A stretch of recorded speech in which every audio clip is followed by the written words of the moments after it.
154망은 생략하도록 하겠습니다.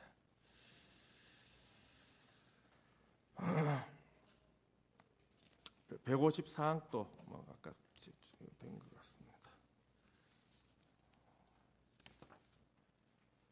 155항도 뭐 생략하도록 하겠습니다. 156항 물어보겠습니다. 정인이 최소원에게 범죄 일람표상의 문서를 보낸 시간대는 주로 일과 시간이 아니고 밤 9시 이후 아주 심야들입니다. 대부분 밤에 보내던데요. 네. 만약 피청구인의 명시적인 지시로 문건을 발송했다 그러면 그 지시에 따라서 즉시 보내지 그렇게 일과 시간이 이렇게 지내서 보낼 이유는 없는 것이죠. 그렇게 일과 시간이 늦게 보낸 이유는 제가 그 시간까지 수정을 했기 때문입니다. 예, 알겠습니다. 뒷부분 생략하도록 하겠습니다. 157항도 생략하도록. 157항은 연결 때문에 한번 물어보겠습니다. 정인과 최소원은 2013년 3월부터 2014년 12월까지 총 711회의 문자 메시지를 주고받고 총 773회의 통화를 실제로 하였다고 하는데 이건 다 사실이죠. 검찰 사실일 겁니다. 예. 이와 같이 통화를 자주 하고 문자 메시지를 자주 주고받은 이유는 뭡니까? 주로 무슨 주제들입니까? 이런 내용 통화를 하고 하면 어떤 내용에 대해서 얘기를? 대부분 말씀 자료 문자 같은 경우는 거의 다 보냈습니다. 보냈습니다. 메일로 보냈습니다. 확인 바랍니다. 그런 보냈습니다. 거고 네, 보냈습니다. 네, 보냈습니다. 이런 내용이죠. 혹시 정인은 최소원이 태블릿 PC 쓰는 거 본 적 있습니까? 저는 최소원과 만난 적이 없기 때문에 밖에서 만난 적이 별로 없다. 그러니까 밖에서 만난 적이 한 번도 없어요. 아, 밖에서 만난 적이 한 번도 없습니까? 청와대 밖에서 그러니까 만난 적이 없기 때문에 밖에서 뭐 하고 뭘 쓰는지 이런 걸 제가 알 수가 없습니다. 그래도 대선 캠프 때는 밖에서 계속 취임 이후에 밖에서 그러니까 취임 이전에 말씀하는 겁니다. 취임 이전에 별로 아니 운동을 같이 했다면서 대통령 선거 회의도 하고 만나고 근데 회의도 저는 그 캠프 안에서 주로 맨날 메시지 이것저것 바쁘고 그래서 집에도 거의 못 갔기 때문에 그 2012년도에 최순실이랑 만나서 직접 대면해가지고 한 적은 아주 극소수입니다. 예, 그러면 하나만 묻겠습니다. 그럼 대선 과정에서 최순실하고 이렇게 선거운동 캠프 내에서 회의를 한 것은 숫자가 많지는 않았습니까? 최선수를 만나서 이렇게 회의하고 한. 공식적으로 캠프의 일원이 아니기 때문에 캠프에서 회의한 적은 한 번도 없고요. 밖에서 이춘상 보좌관이 주로 이제 최순실 씨하고 이런저런 만나서 얘기하고 그랬습니다. 아, 그랬습니까? 예, 네, 잘 알겠습니다. 대통령 공무원 임명권 등과 관련해서 묻겠습니다. 소추 의결서에는 김종덕 문체부 장관, 김종 문체부 차관, 윤전추, 잘 들으십시오. 윤전추 행정관, 차은택 문화창조융합본부장, 김상률 교문수석, 송성각 한국콘텐츠진흥원장이 최소원의 추천으로 정부 인사가 된 것처럼 그렇게 기재되어 있습니다. 혹시 정의는 이 최소원이 이러한 사람들을 피청구인에게 추천했다는 걸 보거나 들은 적이 있습니다. 요 각각에 대해서 좀 없습니다. 없습니까? 다만 윤전추 행정관의 경우는 최순실 씨가 추천하지 않았을까라고 추측만 하고 그냥 그것도 정확하게 물어본 적은 없고요. 나머지 사람들은 전혀 몰랐습니다. 몰랐습니까? 윤전추 행정관에 대해서 그렇게 추측한 이유는 뭐가 있었습니까? 본인이. 윤전추 행정관이 이전에 뭘 했는지 제가 알기 때문에 그러니까 그렇게 됐습니다. 혹시 차은택의 친척이라거나 최서원이나 차은택과 친하다는 이유로 임명되었다고 볼 만한 특별한 사정이 있었다면 그에 대해서 그런 특별한 사정에 대해서 들어본 바는 있습니까? 이 사람들이 전부 최서원하고 친하다. 지금 차은택 씨가 그 당시에 그러니까 차은택 씨가 요즘 본인이 최순실하고 관련이 있는 걸로 여러 가지 얘기를 하는 거 그걸 보고 알았습니다. 아, 최근에 알았습니까? 162항은 생략하도록 하겠습니다. 163항도 그런 일 없다 그러니까 164항도 생략하도록. 165항 묻겠습니다. 피청구인은 각계각층의 통로를 통해서 인사 과정에서 여러 의견들을 듣지요. 예. 피청구인이 이런 의견을 직접 이렇게 듣기도 합니까? 본인의 어떤 그 밑에 참모 조직이 아니고 직접 여러 통로에서 받기도 하죠. 이런 그 경우는 정보들. 다양하죠. 다양하죠. 피청구인의 그 인사 스타일에 대해서 물어보겠습니다. 후보군이 일단 정해질 거 아닙니까? 그죠? 밑에서 네. 올라오는 후보군이 정해지면 피청구인은 주변 참모들과의 협의나 혹은 검증 절차를 중시하여 이를 거치는 편입니까? 아니면 좀 독자적인 감각으로 이렇게 결정하는 편입니까? 검증 없이 임명하는 경우는 단 하나도 없습니다. 검증 반드시 예를 들어 가지고 좁혀지면 민정수석실의 검증으로 넘깁니다. 피청구인이 그 누구와 가깝다는 이유로 혹은 정실 인사로 사람을 공직에 임명하는 그런 스타일은 아니죠. 그러니까 제가 아는 바로는 그런 거를 별로 그렇게 본 적이 별로 없습니다. 소추 사실을 한번 보겠습니다. 그 소추 사실을 보면은 피청구인이 최서원 등의 사익 추구에 방해될 문화체육관광부의 고위공직자들을 자의적으로 해임시키거나 전보시켰다고 하면서 특히 피청구인이 2013년 8월 유진용 문체부 장관에게 승마협회에 대한 조사 감사에 관여한 노태강 국장과 진재수 과장에 대해 나쁜 사람이라고 언급하여 사실상 경질을 지시했고 이후 이들이 산하기관으로 자천됐다고 합니다. 그 피청구인이 승마협회에 대한 조사 감사를 지시한 적이 있습니까? 승마협회에 대한 조사 감사? 네. 그 검찰에서는 정인이 그 승마협회에 대한 조사 감사를 피청구인이 지시한 적이 없다라고 이렇게 진술을 한 거는 같은데 뭐 기억나지 않으면 기억나지 않는다고 예, 했습니다. 기억이 안 납니까? 169항까지 생략하겠습니다. 넘어가기 전에 하나 신문사항에 없으면 하나만 묻겠습니다. 이 노태강 국장하고 진재수 과장이 좀 이따가 순서대로 일단 물어보겠습니다. 170항 묻겠습니다. 피청구인이 체육계 비리 척결 문제를 처음 언급한 게 태권도 대표 선수 선발 과정에서 편파 판정 시비 끝에 그 특정 선수의 아버지가 자살하는 사건이 발생했기 때문이 아닙니까? 그거 기억합니까? 맞습니다. 그때 맞죠? 대통령께서 되게 되게 많이 화내셨습니다. 171항 묻겠습니다. 요게 아마 국무조정실에서 이 대통령 지시사항을 정리해 놓은 것 같은데 그 수사기관의 요청에 따라서 제출한 문서입니다. 이게 대통령 지시사항 현황인데 정인 이 문서 본 적 있습니까? 본 적 없습니다. 네. 이 문건은 그 국무조정실에서 대통령 지시사항의 이행 내용에 대해서 정리한 문건인데 이게 수사기관에서도 다 제출이 되어 있고요. 이 문건은 국무회의나 업무보고에서 피청구인의 지시가 있을 경우에 지시일, 지시제목, 지시출처, 주관기간, 추진 상태를 기재한 것입니다. 이 문건에 따르면 피청구인은 2013년 7월 23일 제32회 국무회의에서 체육계 비리 문제를 언급했는데 이때가 피청구인이 체육계 비리 문제를 처음 언급한 때가 맞습니까? 네, 맞습니다. 맞습니까? 이 자리에서 피청구인은 이거는 국무회의 자료니까 그대로 남아 있습니다. 지난번에 태권도 심판 문제로 아버지가 돌아가시는 사건이 있어서 저도 가슴 아프게 생각했었습니다. 실력이 있는데도 불공정하게 불이익을 당하는 일은 새 정부에서는 있어서는 안 되겠습니다라고 말씀하셨는데 이는 태권도 국가대표 선발 과정에서 편파 판정으로 탈락했다는 선수의 아버지가 자살한 사건을 두고 피청구인이 체육계 전반에 대한 비리 척결을 지시한 것이지요. 예, 그렇습니다. 피청구인의 체육계 비리 척결 언급은 그 2013년 4월 정유라가 그 출전했던 선마대회와는 전혀 무관한 거 아닙니까? 공식적으로 그렇게 연결되지 않습니다. 않죠. 피청구인은 2014년 2월에도 체육계 부조리 건절을 업무 보고 자리에서 지시하는데 이때는 어떤 문제로 인한 것인지 혹시 정인이 기억하는 거 있습니까? 2014년 2월에도 또 한번 이제 2013년도 그때 국무회의 때 지시를 하시고 나서 네. 그 이후에 계속 챙기셨어요. 그래서 왜 이렇게 체육비리 이렇게 좀 척결하는데 제대로 진척이 안 되냐 뭐 이런 그 확인도 있으셨고 그리고 계속 그 대통령께서 그 부분에 대해서 관심을 가지고 계시다는 것들이 아마 계속 뭐 해당 수석실, 교문수석실이나 문체부나 이런 데에 다 전달이 됐을 겁니다. 네. 피청구인은 2013년 8월경에 이 정인입니다. 정인한테 체육계 비리 척결에 대해 아무런 진척이 없다. 그 이유가 무엇인지 누가 잘못하고 있는 것인지 알아보라라고 한 적이 있습니까? 네, 있습니다. 정인이 이렇게 진술했대요. 검찰에서. 178항입니다.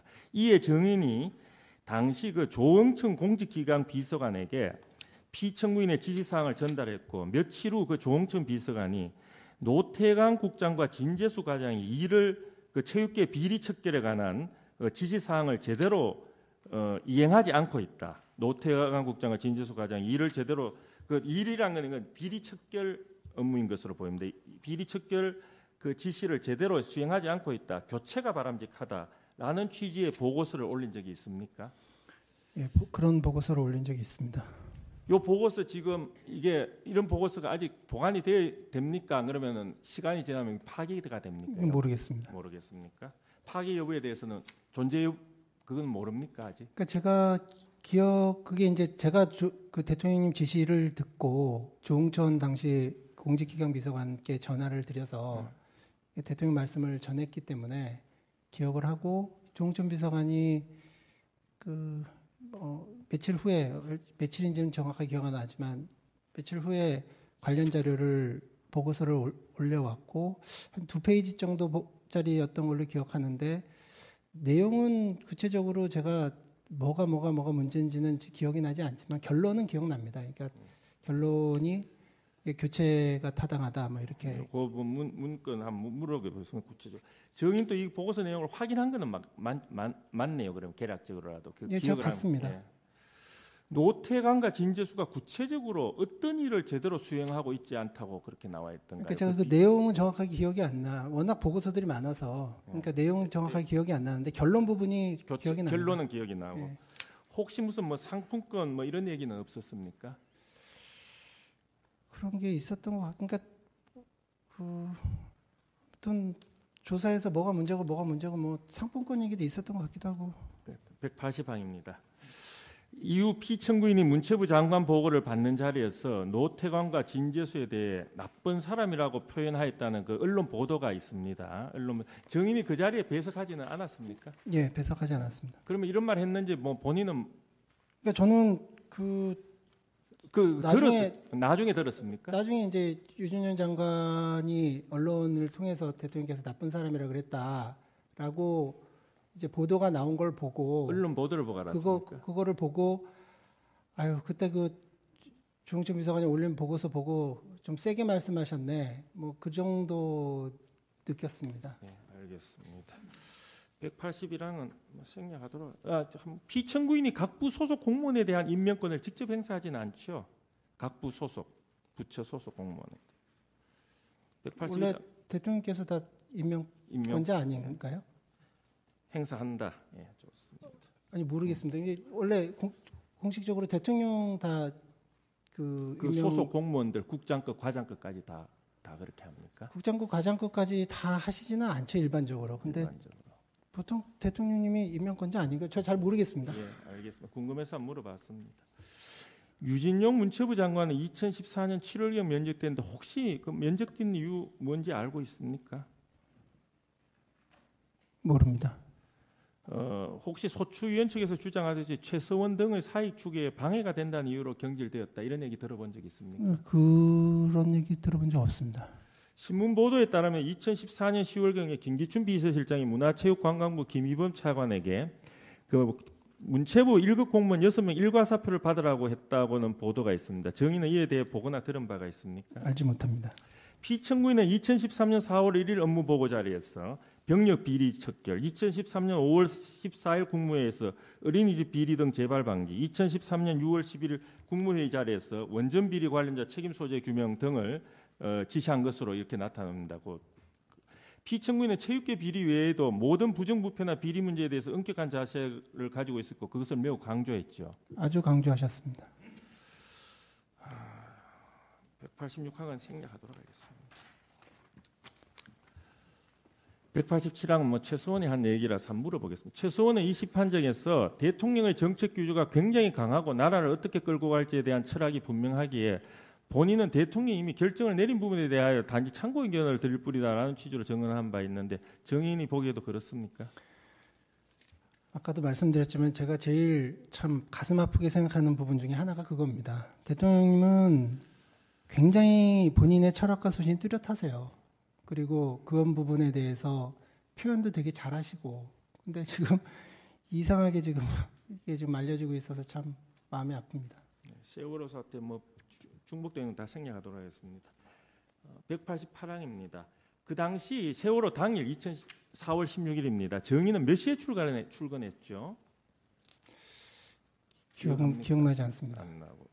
어디로 출근했습니까? 부속실로 출근했습니다. 부속실로. 네. 189항은 아까 물어봤으니까 됐고요. 190항 또 생략하겠습니다. 191항 또 생략하겠습니다. 192항 또 생략하도록 하겠습니다. 194항 이제 관저 뭐 집무실 이런 얘기가 있어서 한번 물어보겠습니다.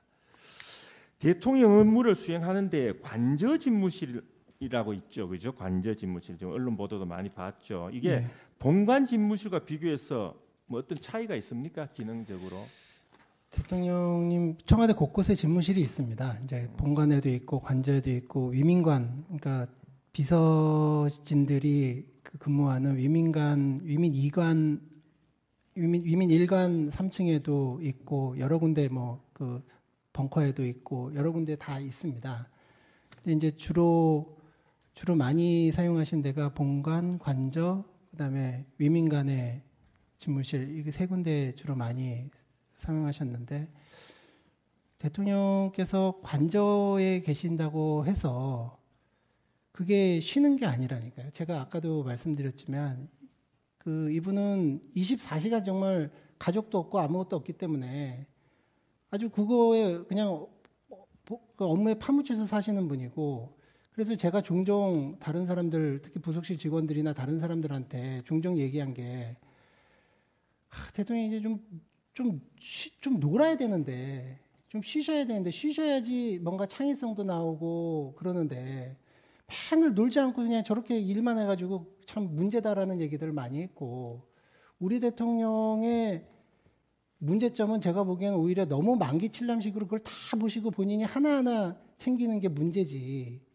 이거를 뭘 안 보고 이러는 게 문제가 아니거든요. 그러니까 제가 몰랐는데 얼마 전에 대통령께서 세월호 관련해가지고 자료 제출했다는 거 신문에 난 걸 보니까 점심시간 이후에 최원영 고용복지수석하고 기초연금 관련해서 한 10여 분만 통화하셨다 뭐 이런 것도 있던데 하여간 관저 보면은 늘 잠깐 뭐 이렇게 체크해가지고 수시로 통화하시고 뭐 그러고 12시 그러니까 대통령께서 그날 점심 식사를 하실 때 어떻게 하셨는지는 제가 모르겠어요. 안 봤기 때문에. 근데 일반적으로 뭐 식사하시면서 뉴스 이렇게 틀어놓고 보시면서 천천히 드시는 경우가 많이 있거든요.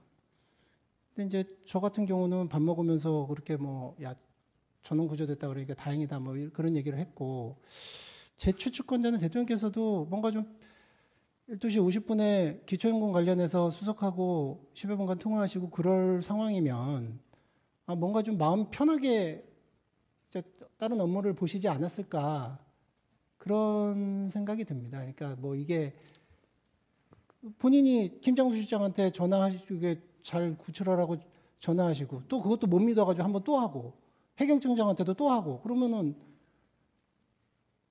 아니 지도자가 자기가 직접 구하는 것도 아닌데 해당 담당 책임자한테 전화해가지고 지시하고 그 다음에 보고를 받는 게 저는 당연하다고 생각을 합니다. 물론 이렇게 지금 큰 희생자가 발생했기 때문에 왜 좀 더 잘하지 못했느냐라고 질책하고 비판하고 이런 부분에 대해서는 그거는 정부가 감내해야 될 건 숙명이라고 생각을 하고요. 그거는 뭐 누가 얼마나 이렇게 비판을 하더라도 그거는 뭐 어쩔 수 없지만 마치 그 시간 동안 아무 일도 안 하고 마치 뭐 구태느니 뭐 이런 식으로 뭐 누구를 만나고 뭐 미용 시술 받지 않았냐 이런 식으로 하는 것은 우리가 누워서 진짜 누워 침 뱉기라고 생각합니다. 적어도 우리나라 대통령이 박근혜 대통령뿐만 아니라 뭐 이전에 이명박 대통령, 노무현 대통령, 김대중 대통령 어느 누구도 국민들이 무슨 이렇게 사고 났는데 그렇게 딴짓할 사람 없어요. 예, 그건 뭐 의견인가 됐습니다. 예. 그 피청구인은 관저집무실에서 세월호 사태에 관한 보고를 듣고도 청와대 본관 집무실이나 위기관리 상황실로 이동하지 않고 계속 관저집무실에서 업무를 봤죠. 예. 예.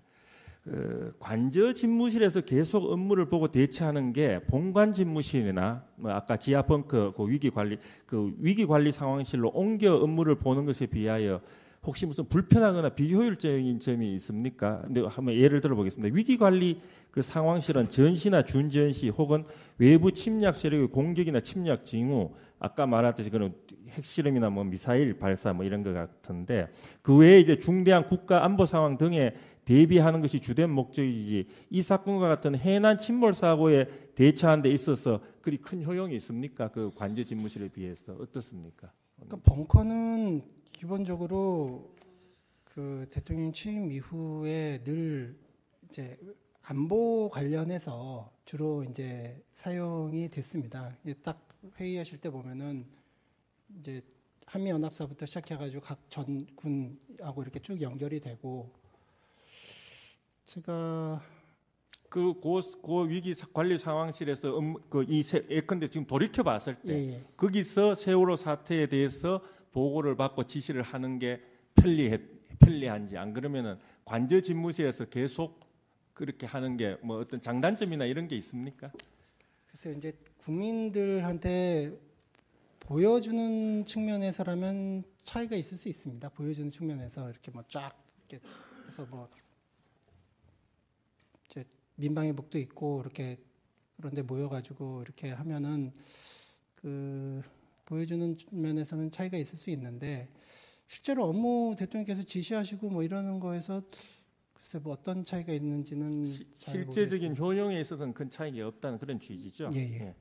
세간에서는 피청구인 대통령이 세월호 사태 때 적극적으로 현장의 구호 조치 지시를 하는 등 적극적으로 대처하지 않았다고 하면서 매우 비판적으로 보는 시각이 있고 소추 사실도 그에 트잡은 것으로 보입니다.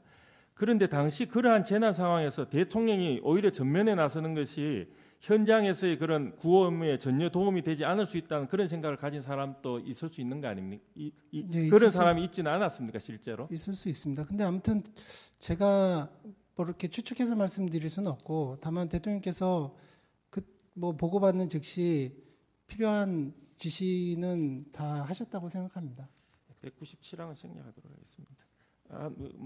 못 들어가겠습니다. 연결이 돼서 피청구인의 집무실은 아까 말했듯이고 세 곳의 집무실이 있다고 하는데 그 집무실 종류에 따라서 피청구인의 출퇴근 시간이나 업무 형태와 내용 혹은 보호자 시스템의 보호자 기능이 달라지는 게 있습니까? 달라지는 거 없습니다. 없죠. 일부 사람들은 관저 집무실이 집무실이 아니라고 하는데 그 청와대 직원들 사이의 인식은 어떻습니까? 그건 집무실 아닙니까? 관저 집무실은? 아니요, 뭐 특별히 집무실 거기가 왜 집무실이 아니겠습니까? 그 199항입니다. 당일 오전 11시경 이후 이제 점심 무렵에도 계속 이런 보도가 계속 간헐적으로 계속 나옵니다.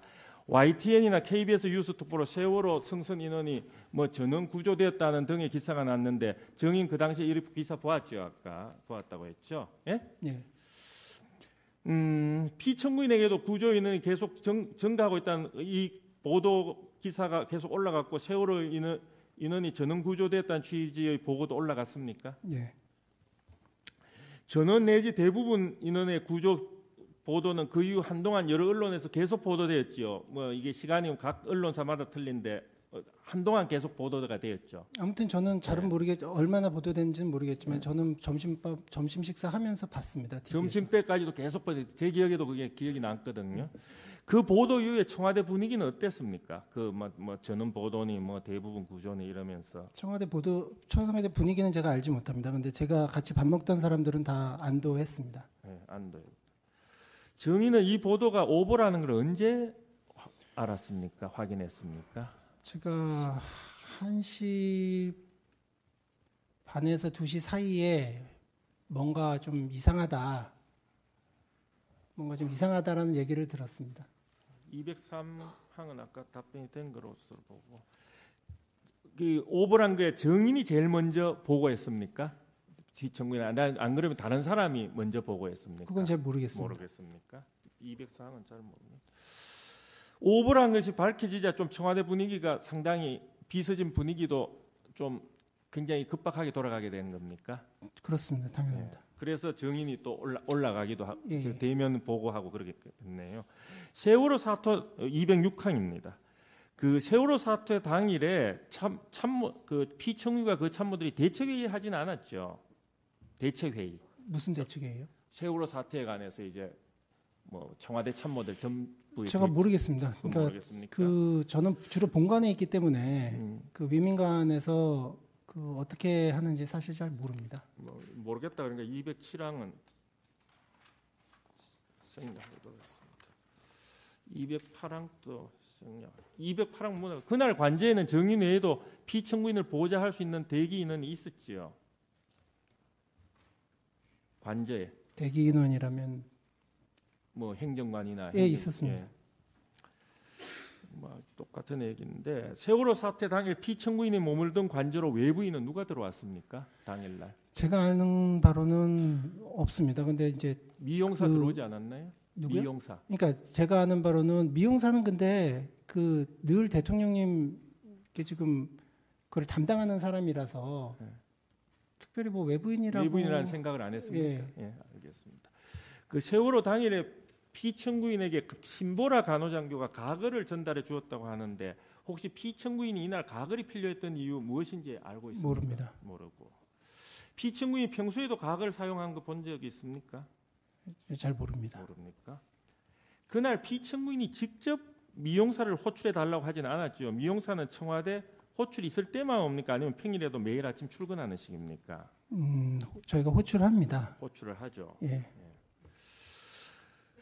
그날 평소에 관례대로 미용사를 불렀던 것이죠. 그 외부에 나가야 된다 그래서.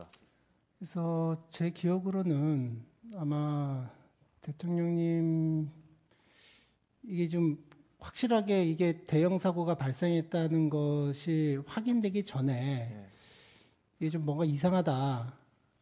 이게 큰 사고가 발생할 수도 있겠다라는 생각에 그 최종적인 확인 전에 아마 일단 빨리 와라라고 불렀던 것 같습니다. 그렇습니까? 미용사가 머리 손질할 당시 정인 관제에 있었죠.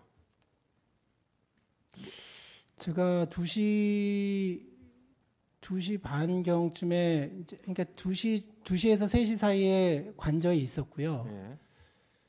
쭉 관저에 있었지 않고 부속실에 있다가 또 다시 또 올라오고 그래서 미용사가 있을 때 제가 있었는지 없었는지 정확하게 기억이 안 나요. 관저와 부속실을 왔다 갔다 예, 했습니까? 예, 왔다 갔다 예. 했습니다. 그러면 210항은 생략하도록 하겠습니다.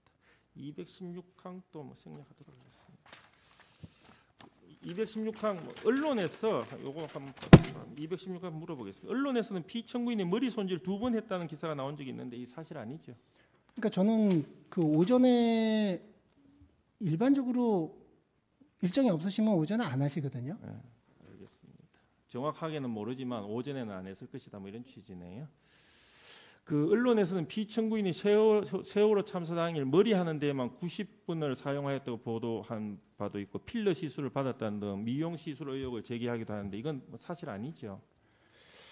그게 이제 대통령님이 그 머리 손질하시는데 보통 외국 국빈 만찬이나 이런 데 할 때도 그런 때도 1시간 안 넘거든요. 근데 그런 날 90분 그거는 그 상식적으로 좀 말이 안 됩니다. 피청구인이 그 중앙재난안전대책본 중대본이라고 하겠습니다. 피청구인이 중대본 방문 준비를 하라고 비서관에게 지시한 시간이 언제인지 기억합니까? 중대본 간다, 준비하라. 최종적으로 제가 이제 한번 확인해 보시는 게 좋겠다라고 그게 정인이 직접 보고를 그런 지시를 받았습니까? 안봉근 비서관이 받았습니까? 그 지시. 제가 받았던 것 같아요. 아, 그러니까 최종적으로 김장수 실장한테 이게 사고라는 것을 확인한 다음에 그 다음에 이제 가는 걸로 결정하시고 제가 그렇게 연락을 한 것 같습니다. 219항을 생략하도록 하겠습니다. 219항 한번 물어보겠습니다. 연결이 돼서 피청구인이 그 정인한테 중대본 방문 지시를 한 시간은 15시이고 피청구인은 16시 30분에 이제 중대본 방문 준비 완료라는 보고를 받고 여기 17시 5분입니다. 17시 5분에 청와대를 출발할 수 있었습니다. 이와 같이 피청구인이 중대본 방문을 지시한 때로부터 1시간 반 이상이나 지난 시점에서 출발할 수밖에 없었던 무슨 특별한 사정이 있었습니까? 대통령 외부에 갑자기 나간다는 일이 생긴다 하더라도 경호실에서 체크해야 할 사항이 있는 등 일반인처럼 바로 나갈 수는 없는 것이죠. 그렇습니다. 그러니까 그 대통령께서 이렇게 가시면 그쪽에서도 대통령 오시는 거 준비를 해야 되잖아요. 여러 가지 이제 세팅도 해야 되고 또 보고 자료도 그러니까 사실 무슨 사고가 나가지고 사고 날 때마다 뭐 대통령이 현장 가고 이러는 게 현장 구조에 그렇게 싹 도움이 되지는 않습니다. 그러니까 거기도 또 하나의 새로운 일을 만드는 거니까요. 그러니까 거기도 준비를 해야 되고 그리고 우리 쪽에서도 뭐 실무적으로 뭐 경호실도 그렇고 준비할 것들이 있고 그렇습니다. 그게 결국은 대통령이 현장을 가게 되면 현장에서는 대통령이 오는 의전이나 보고, 특히 보고가 되겠죠. 보고나 그 성선 인원이나 뭐 사망자 수 이런 보고 통계 가지고 굉장히 그 시간을 보내게 되고 그에 대한 상호 조율 과정이 좀 있을 수 있겠네요. 아무튼 일이 하나 좀 생기는 건 맞습니다. 네, 알겠습니다. 당일 중대본 부근에서 사고 있었다는 얘기 들은 바가 있습니까? 이로 인해서 평소에 중대본 가는 시간보다 더 오래 걸렸다는 얘기 혹시 들어본 적 있습니까? 저는 잘 모르겠습니다. 모르겠고, 그 다음 문항을 생략하도록 하겠습니다. 중대본 갔다 오고 난 이후 이제 16일 저녁하고 그 다음 날인 17일에 그 피청구인 행적에 대해서 묻겠습니다. 222항입니다. 피청구인은 중대본에서 청와대로 돌아오자마자 국가안보실, 관계수석실, 해경등으로부터 지속적으로 구조사항을 보고받았고 구조를 독려하다가 23시 30분경에 직접 진도 팽목항을 방문하겠다고 결심해서 정무수석실에 이를 준비하고 지시한 사실 정의는 알고 있습니까? 예. 이거는 뭐 피청구인의 의지였죠. 본인이 내려가야 되겠다라고 그때 생각. 제 기억으로는 이제 중대본에 다녀오시고 나서 이제 그 다음에 이제 당연히 팽목항에 가느냐 마느냐에 대해서 그 실무진들 사이에서 참모진들 사이에서 논의가 있었습니다. 근데 제 기억으로는 정확하지 않지만 제 기억으로는 그 당시 경호실에서 그때 이제 정원 국무총리가 내려가서 이제 뭐 물병도 맞고 뭐 물세례도 맞고 여러 가지 좀 상황이 안 좋았기 때문에 그 굉장히 지금 격앙돼 있는 상황에서 대통령께서 바로 이렇게 가시는 거에 대해서 상당히 부정적인 의견을 냈었고요. 그리고 역대 이게 정권들에서도 이렇게 큰 사고가 나면 대통령이 바로 다음 날 현장에 가고 이런 적이 없었다고 아마 제가 그렇게 들은 것 같아요. 그래서 조금 좀 현장 상황이 안정되면 가시는 게 좋겠다라는 건의들이 있었던 걸로 기억을 하고요. 근데 이제 대통령께서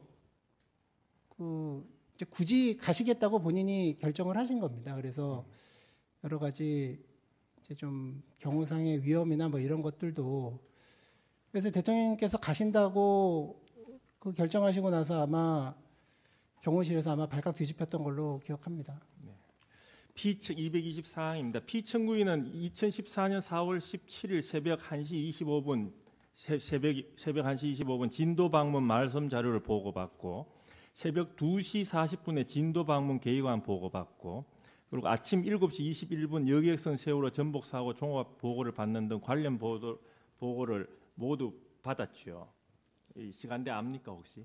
그러니까 제가 시간대는 기억을 못하지만 이제 밤늦게 그게 결정이 됐으면 그러면 이제 며칠 후가 아니라 바로 다음 날이기 때문에 뭐 청와대 실무진들은 다 밤새는 거고 피청구인 본인이 얘기하는 겁니다. 지금. 그러니까 그 밤새서 자료를 만든 거고 그래서 자료를 만들어서 저한테 올라오면 이게 좀 해가지고 다시 대통령한테 아마 새벽에 드렸을 겁니다. 그래서 대통령께서 그때 새벽에 어떻게 하셨는지는 제가 모르겠지. 뵙고 그거를 대면해서 드리진 않았기 때문에 그 밤 새벽 시간에 아무튼 그렇게 다 보고를 새벽에 했습니다. 예, 그 이유는 생략하도록 하겠습니다. 225항 생략하도록 하겠습니다. 226항 생략하도록 하겠습니다. 227항입니다. 피청구인은 세월호 참사로 많은 학생들과 소중한 사람들이 희생된 데 대해서 그 누구보다도 가슴 아파한 건 사실이죠. 예. 228항입니다.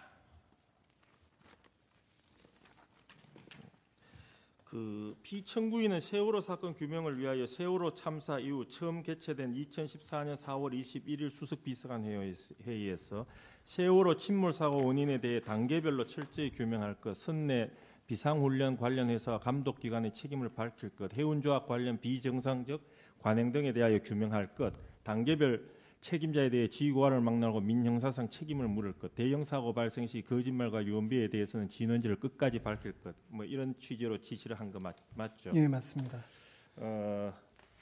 229화입니다. 또한 향후 다시는 이런 참사가 발생해서는 안 된다며 과거 대형 사고를 철저히 분석하여 유형별 대응책을 만들 것, 세월호 사건 관련 무사한 일주의의 책임을 물어 재발하는 일이 없도록 할 것, 국민 안전 관련 잘못된 관행 개선책 마련할 것, 안전 및 위기 대응 관련 근본적인 대안을 만들 것, 보다 강력한 재난 대응 컨트롤 타워 구축 방안을 검토할 것 등을 지시했죠. 예. 현재 세월호 사태와 관련해서 피청구인에 둘러싼 각종 의혹이 쏟아지고 있는 사실 증인 알고 있죠. 예. 증인 그 당시 지켜본 바에 따르면 이러한 의혹 다 사실 아니죠. 그러니까 제가 아까도 말씀드렸지만 그게 되게 가슴이 아픕니다. 이제 예. 그렇게 그런 얘기들이 나오는 거에 대해서. 231항은 뭐 아까 답변을 한 부분이 있는데 아까 답변한 부분은 답변하지 마시고 중복되지 않는 범위에서 좀 답변해 주시기 바랍니다. 피청구인이 대통령으로서 평소 어떻게 업무 수행했고 업무와 관련하여 하루 일과를 어떻게 보내는지, 예컨대 출퇴근 시간이라든지 본인이 처리하는 업무량과 업무 시간, 업무 스타일 등을 증인은 매일 옆에서 지켜봤을 것으로 보이는데 실상이 어떻습니까?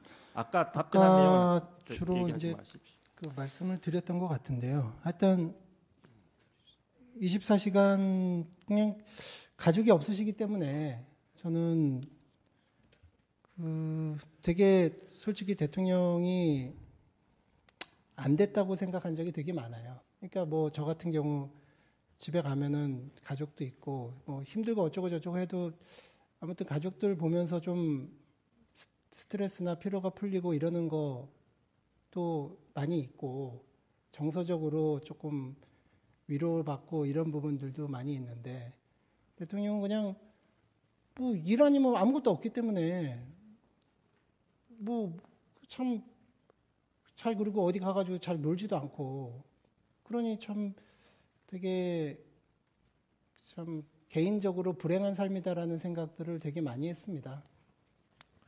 예, 미르재단 설립 모금 과정에 대해서 묻겠습니다. 232항은 생략, 아까 잘 모른다 그러니까 생략. 233항 생략합니다. 아까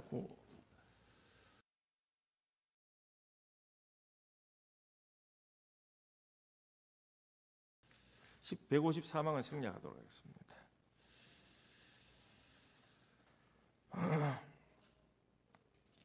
154항도 뭐 아까 된 것 같습니다.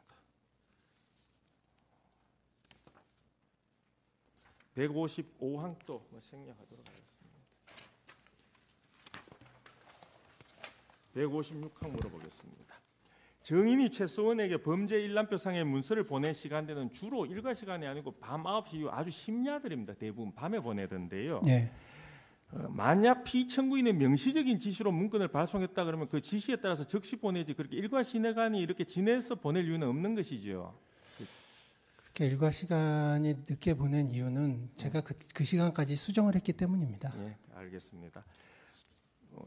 뒷부분 생략하도록 하겠습니다. 157항도 생략하도록.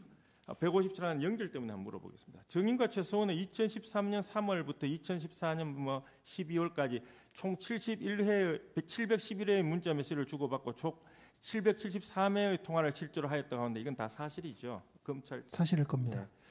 이와 같이 통화를 자주 하고 문자 메시지를 자주 주고받은 이유는 뭡니까? 주로 무슨 주제들입니까? 이런 내용들 통화를 하고 하면 어떤 내용에 대해서 얘기를? 대부분 말씀 자료 문자 같은 경우는 거의 다 보냈습니다.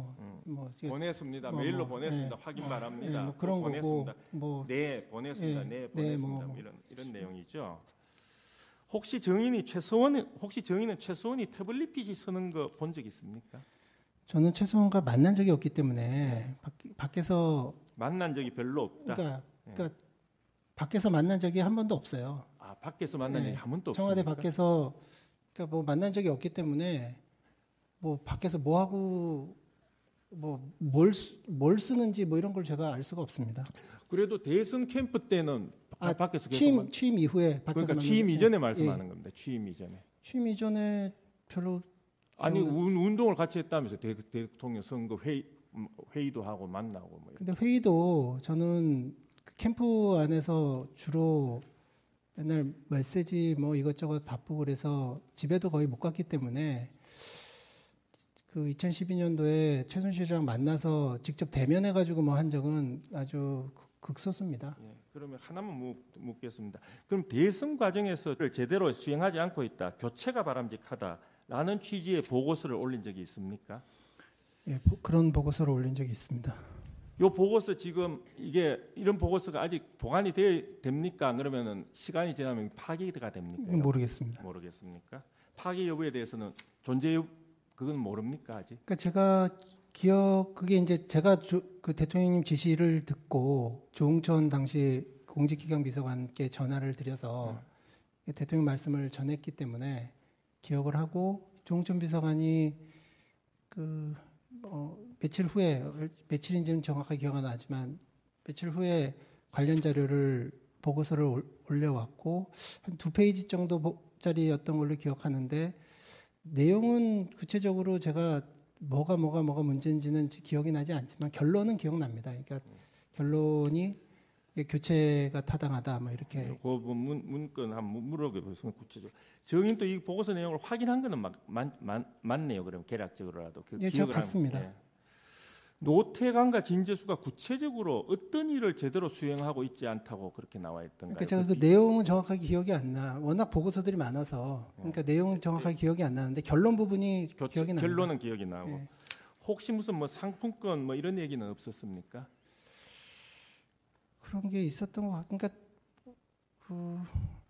어떤 조사에서 뭐가 문제고 뭐 상품권 얘기도 있었던 것 같기도 하고. 180항입니다. 이후 피청구인이 문체부 장관 보고를 받는 자리에서 노태광과 진재수에 대해 나쁜 사람이라고 표현하였다는 그 언론 보도가 있습니다. 정인이 그 자리에 배석하지는 않았습니까? 예, 배석하지 않았습니다. 그러면 이런 말 했는지 뭐 본인은? 그러니까 저는 나중에 들었습니까? 나중에 이제 유진현 장관이 언론을 통해서 대통령께서 나쁜 사람이라 그랬다라고 이제 보도가 나온 걸 보고 언론 보도를 보고 알았습니까? 그거를 보고 그때 조응천 비서관이 올린 보고서 보고 좀 세게 말씀하셨네. 뭐 그 정도 느꼈습니다. 네, 알겠습니다. 180이랑은 생략하도록. 피청구인이 각부 소속 공무원에 대한 임명권을 직접 행사하지는 않죠. 각부 소속, 부처 소속 공무원에. 원래 대통령께서 다 임명권자 아닌가요? 행사한다. 예, 좋습니다. 그러니까 그죠? 밑에서 올라오는 후보군이 정해지면 피청구인은 주변 참모들과의 협의나 혹은 검증 절차를 중시하여 이를 거치는 편입니까? 아니면 좀 독자적인 감각으로 이렇게 결정하는 편입니까? 검증 없이 임명하는 경우는 단 하나도 없습니다. 검증 반드시 예를 들어 가지고 좁혀지면 민정수석실의 검증으로 넘깁니다. 피청구인이 누구와 가깝다는 이유로 혹은 정실 인사로 사람을 공직에 임명하는 그런 스타일은 아니죠. 제가 아는 바로는 그런 거를 별로 그렇게 본 적이 별로 없습니다.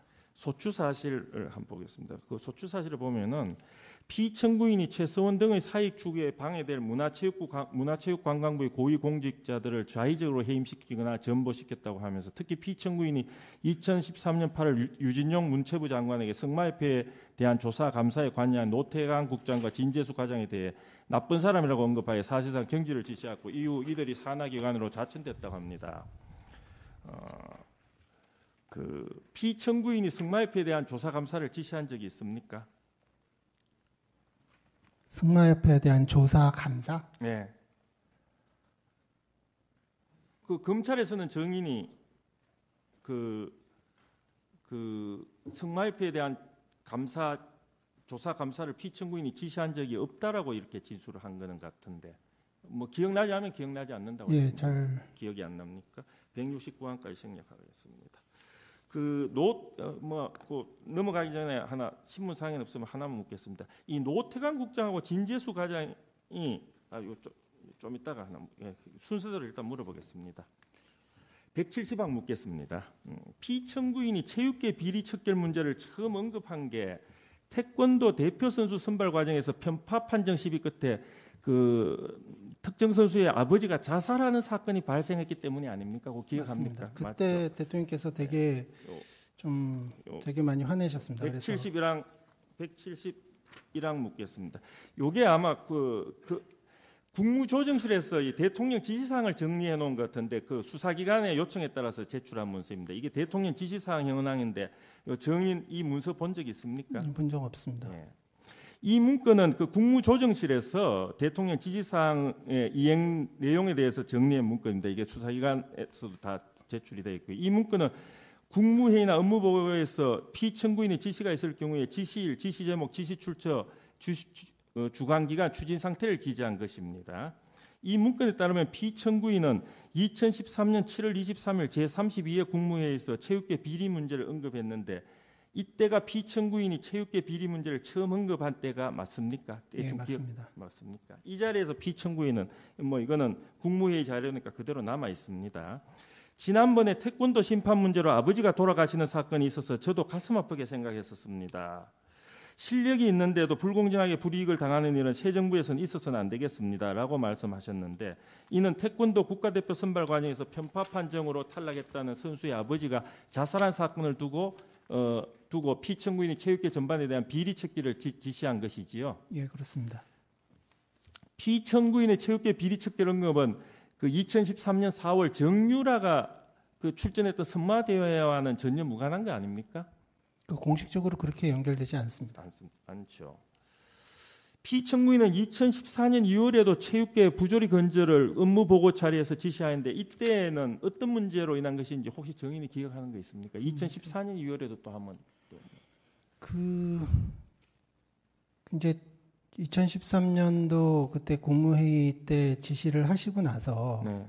그 이후에 계속 챙기셨어요. 그래서 왜 이렇게 체육비리 이렇게 좀 척결하는데 제대로 진척이 안 되냐 뭐 이런 그 확인도 있으셨고 그리고 계속 그 대통령께서 그 부분에 대해서 관심을 가지고 계시다는 것들이 아마 계속 뭐 해당 수석실, 교문수석실이나 문체부나 이런 데에 다 전달이 됐을 겁니다. 네.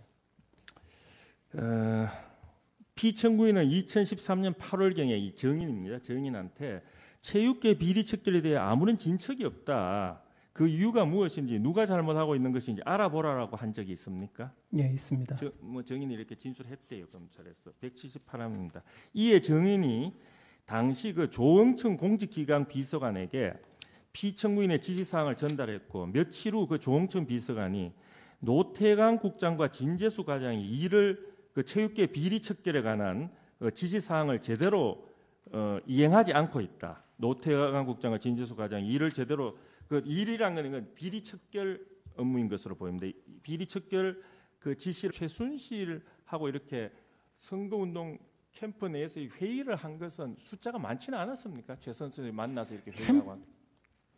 공식적으로 캠프의 일원이 아니기 때문에 캠프에서 회의한 적은 한 번도 없고요. 밖에서 뭐 이춘상 보좌관이 주로 이제 최순실 씨하고 이런저런 만나서 얘기하고 그랬습니다. 그랬습니까? 예.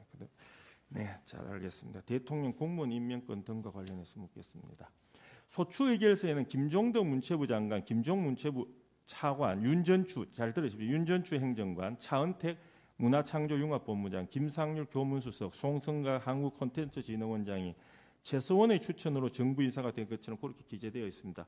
혹시 이 정의는 이 최서원이 이런 사람들을 피청구인에게 추천했다는 걸 보거나 들은 적이 있습니다. 요 각각에 대해서 뭐 좀 없습니다.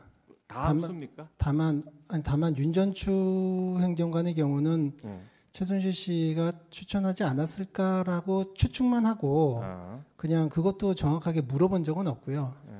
나머지 사람들은 전혀 몰랐습니다. 몰랐습니까? 윤전추 행정관에 대해서 그렇게 추측한 이유는 뭐가 있었습니까? 본인이. 윤전추 행정관이 이전에 뭘 했는지 제가 알기 때문에 예. 그러니까 그렇게 됐습니다. 혹시 160 차은택의 친척이라거나 최서원이나 차은택과 친하다는 이유로 임명되었다고 볼 만한 특별한 사정이 있었다면 그에 대해서 그런 특별한 사정에 대해서 들어본 바는 있습니까? 이 사람들이 뭐 전부 최서원하고 친하다. 지금 차은택 그 씨가 당시에 그러니까 차은택 씨가 요즘 본인이 뭐 최순실하고 관련이 있는 걸로 여러 가지 얘기를 하는 거 그걸 보고 알았습니다. 아, 최근에 알았습니까? 예. 162항은 생략하도록 하겠습니다. 163항도 뭐 그런 일 없다 그러니까 164항도 생략하도록. 165항 묻겠습니다. 피청구인은 각계각층의 통로를 통해서 인사과정에서 여러 의견들을 듣지요. 예. 피청구인이 이런 의견을 직접 이렇게 듣기도 합니까? 본인의 어떤 그 밑에 참모 조직이 아니고 직접 여러 통로에서 받기도 하죠. 이런 그 경우는 정보들. 다양하죠. 다양하죠. 피청구인의 그 인사 스타일에 대해서 물어보겠습니다. 후보군이 일단 정해질 거 아닙니까?